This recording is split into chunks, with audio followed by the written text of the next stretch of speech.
Bollywood actress ममता कुलकर्णी महामंडलेश्वर बन गई हैं।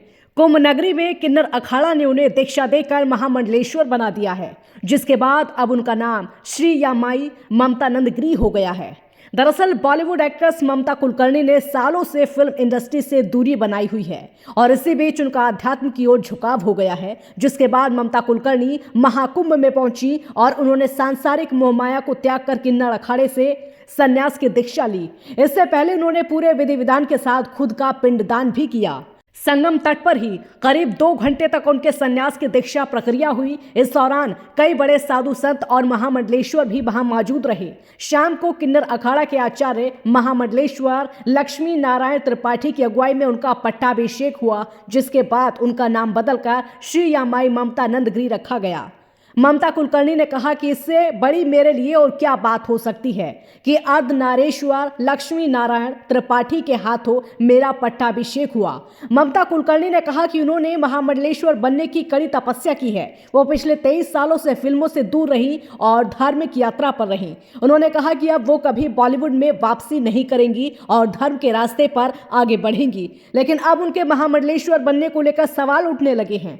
किन्नर महामंडलेश्वर हिमांगी सखी ने पर आपत्ति जताई और पूछा कि किन्नर अखाड़े ने एक स्त्री को महामंडलेश्वर क्यों बनाया है। किन्नर अखाड़ा की महामंडलेश्वर हिमांगी सखी ने ममता कुलकर्णी को दीक्षा दिए जाने पर सवाल उठाते हुए कहा कि किन्नर अखाड़ा किन्नरों के लिए है, तो फिर एक स्त्री को महामंडलेश्वर क्यों बनाया गया है। अगर इसी तरह हर वर्ग को महामंडलेश्वर बनाना है तो फिर अखाड़े का नाम किन्नर क्यों रखा गया है। साथ ही बहुत सारे लोग तो ये भी कह रहे हैं कि अचानक से वो महामंडलेश्वर कैसे बन गई, क्योंकि महामंडलेश्वर बनने के लिए पहले दीक्षा लेनी पड़ती है और एक लंबी अवधि में तपस्या करके सांसारिक जीवन के प्रवृत्ति मार्ग को छोड़ना पड़ता है। अखाड़ों का नियम है कि जो व्यक्ति महामंडलेश्वर बनता है उसे सन्यासी होना चाहिए। लोग तो यहाँ तक कह रहे हैं कि महामंडलेश्वर बनने के लिए सांसारिक मोहमाया के लिए त्याग की भावना होनी चाहिए, पारिवारिक संबंधों से दूर होना चाहिए और वेद पुराणों का ज्ञान होना चाहिए। अगर आप ममता कुलकर्णी के जीवन को देखेंगे तो आपको ये पता चलेगा कि कुछ समय पहले तक उनका जीवन विवादों से भरा हुआ था। लोग कह रहे हैं कि महामंडलेश्वर बनने के लिए सांसारिक मोहमाया त्यागनी पड़ती है। दरअसल मुंबई पुलिस का कहना है कि पुलिस ने मुंबई से 80 लाख रुपए की ड्रग्स बरामद की थी, जिसका संबंध ऐसी कंपनी से था जिसकी डायरेक्टर खुद ममता कुलकर्णी थी। ममता कुलकर्णी खुद कहती हैं कि वो ड्रग माफिया विकी गोस्वामी से प्यार करती थी और इस दौरान वो साल 2000 से 2024 तक भारत से दूर रही। जब ममता कुलकर्णी ने फिल्म इंडस्ट्री को छोड़ा नहीं था तब उन पर अंडरवर्ल्ड से कनेक्शन होने के आरोप थे। कहा जाता है कि एक फिल्म के लिए उन्होंने अंडरवर्ल्ड के अपराधियों से डायरेक्टर को फोन करवाया था। वर्ष 1993 में ममता कुलकर्णी ने एक मैगजीन के लिए टॉपलेस फोटोशूट कराया था, जिस पर भी देश भर में काफी हंगामा हुआ था। यही कारण है कि आज ममता कुलकर्णी के महामंडलेश्वर बनने से लोग हैरान हैं। आपको यहाँ पर यह भी बता दें कि किन्नर अखाड़ा सनातन धर्म के 13 प्रमुख अखाड़ों से अलग है। ये वो अखाड़ा है जिसमें सन्यासी बनने के बाद भी भौतिक जीवन जिया जा सकता है और इसमें महामंडलेश्वर बनने के लिए सांसारिक और पारिवारिक रिश्तों को खत्म करना जरूरी नहीं होता। और यही कारण है कि ममता कुलकर्णी ने इस अखाड़े को चुना और अब वो भौतिक जीवन जीते हुए भी सन्यासी बनकर रह सकेंगी। इसमें उन्हें वैराग्य वाला जीवन नहीं बिताना होगा। लोगों का कहना है कि कहीं एक्टिंग तो नहीं है, क्योंकि ममता की जिंदगी विवादों से भरी है, तो शायद वो अपनी छवि को फैंस की नजरों में ठीक करने के लिए आध्यात्म की एक्टिंग कर रही हो। ममता कुलकर्णी का पट्टाभिषेक होने के बाद लेकिन किन्नर अखाड़ा के आचार्य महामंडलेश्वर स्वामी डॉक्टर लक्ष्मी नारायण त्रिपाठी ने इसकी घोषणा की है। उन्होंने कहा है कि ममता किन्नर अखाड़े से जुड़ गई हैं। उनका नाम महामंडलेश्वर श्री या माई ममता नंदगिरी रखा गया है। पिछले 2-2.5 साल से ये हमारे साथ रहीं।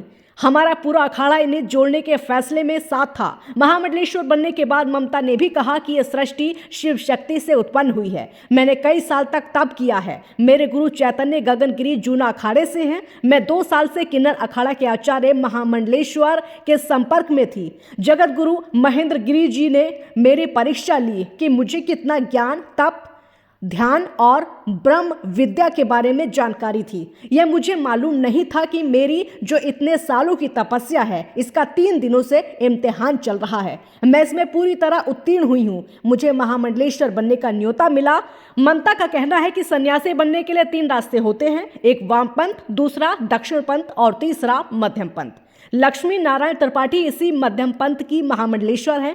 मैंने जो 23 सालों से ध्यान और तप किया है, इन सबको आध्यात्म जीवन द्वारा स्वतंत्रता करने आई हूँ और मुझे लक्ष्मी नारायण त्रिपाठी से बेहतर कोई और संस्था नहीं मिली। मैं सांसारिक जीवन में रहते हुए भी आध्यात्म जीवन में आना चाहती थी। मुझे बॉलीवुड में वापस नहीं आना है, इसलिए मैंने 23 साल पहले बॉलीवुड को छोड़ दिया था। वहां वापस जाने का सवाल ही नहीं उठता। ममता ने यह भी बताया कि सनातन का मतलब क्या होता है, जो दिव्य, जो दैव था और रहेगा, उसका प्रचार मैं स्वतंत्र रूप से मध्यम मार्ग में रहते हुए करूं।